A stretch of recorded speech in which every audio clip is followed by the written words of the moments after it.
बिस्मिल्लाहिर्रहमानिर्रहीम। अॼोको मौज़ू ऐं उनवान आहे त हिन दौर में अॼुकल्ह हिन मुआशरे में अॼुकल्ह माण्हू हर को परेशान रहे थो। को माण्हू रोज़गार जे बारे में परेशान रहे थो, को कहिड़ी मुसीबत जे करे परेशान रहे थो। त उन्हनि खे अॼु तमामु सुठो तोहफ़ो ॾियण जे लाइ हाज़िर थियो आहियां। ऐं सभ खां पहिरीं ॻाल्हि इहा त इहो वीडियो ऐं इहा बयान मूं काफ़ी दोस्तनि ॾे पंहिंजो क्लिपूं रवानियूं आहिनि त दोस्तनि खे फ़ाइदो थिए।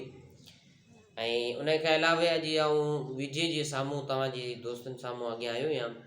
त मुंहिंजो मक़सदु इहो क़ुर शरीफ़ जी हिकिड़ी आयत आहे, सिपारो 6 सिपारे जी शुरू वारी जेकी आयत आहे, ला युहिब्बुल्लाहुल जहर बिस्सूए मिनल क़ौले इल्ला मन ज़ुलिम व कानल्लाहु समीअन अलीमा। ऐं जेको माण्हू या जेको बि हुजे इन आयत करीमा खे पढ़े बि न, पर इन आयत करीमा खे लिखी करे पाण वटि रखे, पाण वटि जेब में रखे, खीसे में रखे, त हुनखे न रोज़गार जी परेशानी थींदी, न रोज़े में हुनजी तंगी थींदी, न हुनजे मथां हसद लॻंदो, न हुनजे मथां ज़ालिम जो ज़ुल्म लॻंदो, न हुनजे मथां नाज़ुनि जी नज़र लॻंदी। यानी दुनिया में हू रहियो पियो आहे, हुनखे जेके बि दुनिया में मुसीबतूं अचनि थियूं, परेशानियूं अचनि थियूं, तकलीफ़ूं अचनि थियूं, उहे सभु ख़तमु थी वेंदियूं। अॼुकल्ह जा माण्हू जेके असांजे पंहिंजो तावीज़नि ते घणो अमल कनि था, तावीज़नि ते भरोसो कनि था त भला हीउ तावीज़ सचो आहे, हीउ सचो आहे, पर तावीज़नि सां माण्हू ॿियनि जा घर तबाह करे छॾीनि था। हालांकि तावीज़ करणु हिकिड़ो वॾो कुफ़र आहे, तावीज़ करणु बि न खपे।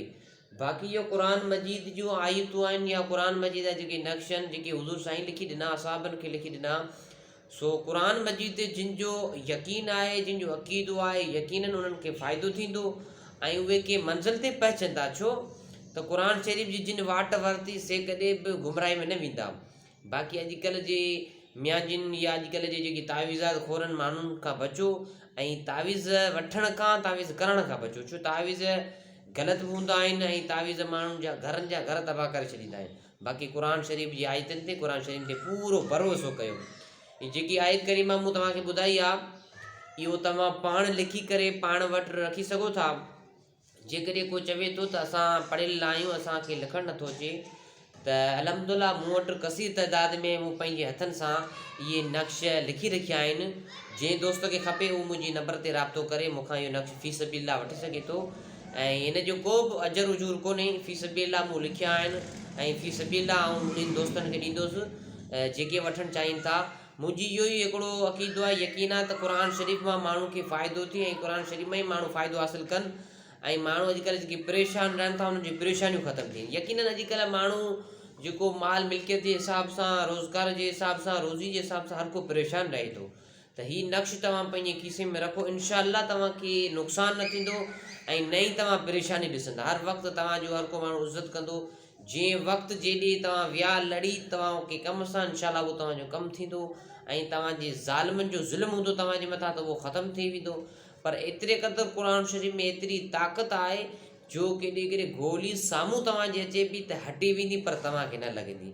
त यानी क़ुर शरीफ़ में अहिड़ी ताक़त आहे त अलाह पाक खां दुआ आहे शल हुज़ूर अलैहिस्सलातु वस्सलाम जे ॾिनल हिदायतुनि ते अमल करियूं ऐं क़ुर शरीफ़ ते भरोसो करियूं। त जेको क़ुर शरीफ़ ते भरोसो कंदो, यकीननि अक़ीदो रखी, यकीन रखी, त उनखे फ़ाइदो थींदो। जंहिं बि दोस्त खे इहा दुआ, इहो क़ुर शरीफ़ जी आयत लिखणु चाहे थो त उहो मूंसां राब्तो करे, उन खे आउं लिखी ॾींदुसि इनशा अल्लाह फ़ी सबीलिल्लाह।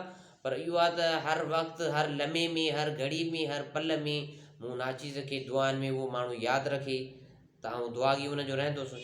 बाक़ी फ़ी सबीलिल्लाह नक्शा रखी करे लिखी ॾींदुसि। ऐं तावीज़नि खां बचो, तावीज़नि मुलनि खां बचो, तावीज़ खोर माफ़ियानि खां बचो। माण्हुनि तावीज़नि जा घर दर तबाह करे छॾीनि, त तावीज़ न वठो न करायो, इहा शइ अमल ग़लति आहे। बाक़ी क़ुर शरीफ़ जूं आयतूं पंहिंजे बचंदे दम करायो, क़ुर शरीफ़ जा नक्श पाण वटि रखो ऐं क़ुर शरीफ़ ते भरोसो रखो। छो असांजे प्यारे महबूब जो अक़ीदो क़ुर शरीफ़ ते आहे, त असांजो बि अक़ीदो क़ुर शरीफ़ ते आहे। वाख़िर दावाना अनिल हम्दुलिल्लाह।